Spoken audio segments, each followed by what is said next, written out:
आहे ते सर्व चॅनल्सनी कृपया नोंद करून घ्यावी। गेले काही आठवडे झाले जेव्हापासून मी शपथ घेतली आहे या विषयावर मी वेळोवेळी व्यक्त झालेली आहे आणि आज मी सकाळी गव्हर्नर साहेबांबरोबर निघाले होते। तोपर्यंत विमानावरून उतरेपर्यंत मला महाराष्ट्रामध्ये मुंबईमध्ये काय चाललंय हे मला नागपूरमध्ये माहीत नव्हतं। आपण मला जे एकदम माईक लावून प्रश्न विचारला तोपर्यंत मला अजून कल्पना नाही, अजूनही माझं कोणाशी मुंबईत बोलणं झालेलं नाही।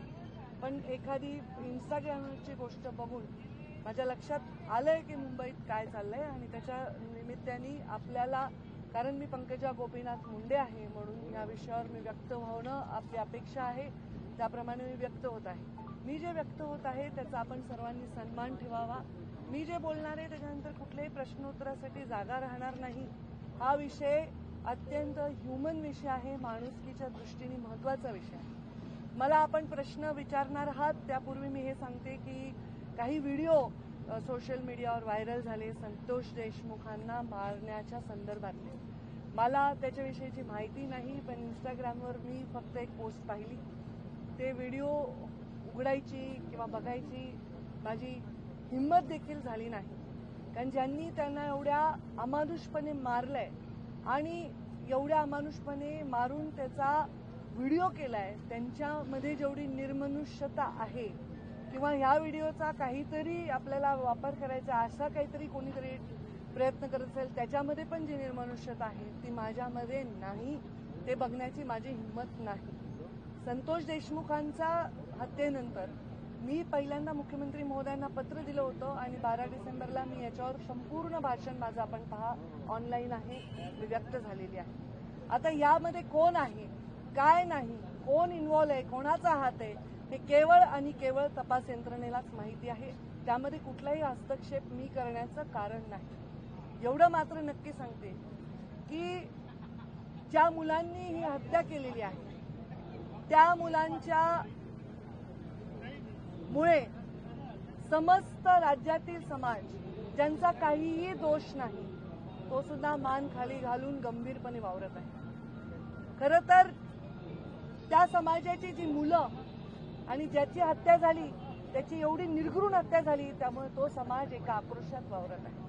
खरं तर समाज आणि जात याच्यावर बोलायची गरज नाही, पण आता परिस्थितीच अशी आहे प्रत्येक गोष्ट जातीवर जाते। गुन्हेगाराला कुठलीही जात नसते, अमानुषपणे कोणाला निर्दयीपणे संपवणाऱ्याला कुठलीही जात नसते आणि त्याच्यावर एक निर्णय घेणाऱ्या राज्यकर्त्याला सुद्धा जात नसली पाहिजे। जेव्हा या खुर्चीवर आम्ही बसलो, मी बसले, तेव्हा मी एक शपथ घेतलेली आहे, आमदारकीची शपथ घेतलेली आहे। कुठलाही ममत्व भाव न बाळगता, कोणाविषयी कसलाही आकस किंवा द्वेष न बाळगता काम करायला पाहिजे यावर मी ठाम आहे। संतोष देशमुखांच्या झालेल्या निर्घृण हत्येवर निषेध व्यक्त करताना मी मनापासून क्षमा मागते त्याच्या आईची, कारण ज्या मुलांनी ही निर्घृण हत्या केली आहे ते माझ्या पदरात असते, माझ्या पोटचे असते तरी मी हेच म्हणले असते की त्यांना कडक शासन करा।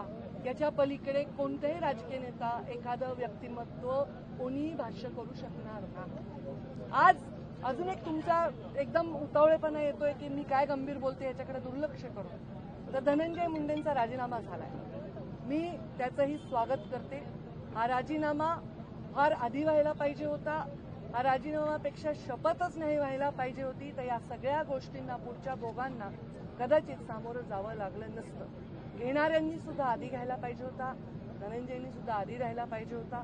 या सगळ्या वेदनांपासून कदाचित गरिमामय त्याला एक मार्ग मिळाला असता। त्यांनी सांगितलं असेल, मला माहित नाही त्यांचं स्टेटमेंट काय आहे, मी त्याच्यापेक्षा लहान बहीण आहे आणि बहीण असली तरी आम्ही वेगवेगळ्या पक्षात काम केलं होतं, पण कोणत्याही आईला, बहिणीला, परिवाराला वाटत नाही आपल्या परिवाराच्या सदस्याला या दुःखातून जावं लागेल। पण जेव्हा आपण खुर्चीवर बसून विचार करत असतो तेव्हा आपण राज्याच्या प्रत्येकाचा सारखा विचार केला पाहिजे। त्या पोराच्या परिवाराच्या, त्याच्या जीवाच्या वेदनांपुढे हे काहीही मोठा निर्णय नाही, त्यांनी तो घेतलाय, ते योग्यच केलेलं आहे। मला वाटतं देर आहे दुरुस्त आहे। आरोप प्रत्यारोप थँक्यू ताई। झाला बाई झाला। हॅलो हॅलो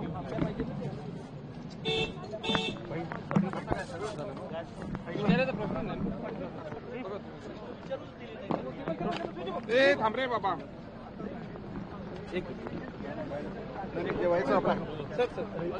चप्पल बुटांनी मारहाण केली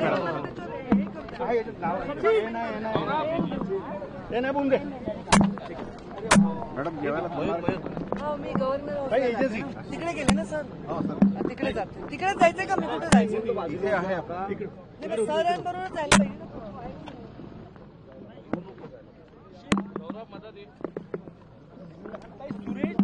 ए, मी म्हणलं ना मी बोलल्यानंतर प्रश्न उत्तर देणार नाही. एवढं गंभीर एवढं चांगलं मी मांडलंय तरी तुमचं स्वस्तपणा कमी करायला पाहिजे. मी पूर्ण मांडलंय त्याच्यावर कोणाच्याही स्टेटमेंटवर उत्तर द्यायला मी बांधील नाही. मी जे मांडलंय ते इतकं चांगलं मांडलंय, एवढं प्रामाणिक मांडलंय, इतकं निर्भीडपणे मांडलंय. आता परत तुम्हाला उत्तर मी देण्याचं काय कारण आहे? याच्यामध्ये काहीच कारण वाईट आहे. हे सगळा प्रकार फार भयानक आहे, भयंकर भावनिक आहे आणि अत्यंत निर्दयी आहे. त्याच्यावर 100 प्रश्न विचारणंही निर्दयी आहे. आणि मला हजबंडरी सेक्रेटरीला मी लिहित आहे हो हो नाही तुम्ही तिथे एसपींना पण तुम्हाला नाही आलाय. आज सुबह मैं नागपुर से एक कार्यक्रम के लिए सम्माननीय गवर्नर महोदय के साथ आई हूँ. मुंबई से मैं सुबह जल्दी निकली थी और यहाँ लैंड होने में जो समय लगा मेरा मोबाइल स्विच ऑफ था. तो नागपुर में रहकर मुंबई में क्या चल रहा है ये पता मुझे नहीं था. जैसे ही मैं कार्यक्रम में कन्वोकेशन में उतरी मीडिया ने माइक सामने खड़ा किया. मेरे पास इन्फॉर्मेशन नहीं थी इसलिए मैं इस पर व्यक्त नहीं हुई. अभी भी मेरे पास पूरी इन्फॉर्मेशन जानकारी नहीं है, पर एक इंस्टाग्राम कोई भेजा है मुझे, उसमें एक ऐसा वीडियो वायरल हो गया है जिसमें संतोष देशमुख की जो हत्या हुई उसको मार रहे थे, उसका वीडियो वायरल हुआ है. ये जो मुझे पूछा गया कि आपने ये देखा क्या, तो मेरा ये जवाब है और जो मैं अंतर्मन से दे रही हूँ, जिन्होंने उस बच्चे को इतनी निर्दयता से मारा है और उसके ऊपर उसका वीडियो किया है, उनके मन में जितनी निर्मनुष्यता निर्दयता है उतनी निर्दयता मेरे मन में नहीं कि मैं इस वीडियो को देखूं और इसके ऊपर कुछ राजनीति का प्लान करूं. मैं उस वीडियो को नहीं देख पाऊंगी, मेरे में उतना बल नहीं. परंतु मैं उन सब लोगों की वेदना को आज खुद के अनुभव से भुगत रही. वो बेचारा बच्चा तो जान से गया, पर आज एक बहुत बड़ा प्रश्न चिन्ह और बहुत बड़ी दीवार समाजों में खड़ी हो रही. इसके बारे में मैं चिंता व्यक्त करती हूँ. और मुझे ये पता चला है कि धनंजय मुंडे ने रेजिग्नेशन दिया है. मैं उस भी निर्णय का स्वागत करती हूँ. ये निर्णय और पहले होना चाहिए था. लेने वालों ने लेना चाहिए था, देने वाले ने देना चाहिए था. तो शायद ये प्रवास से वो बच्चा तुम्ही भावनिक झालात ताई.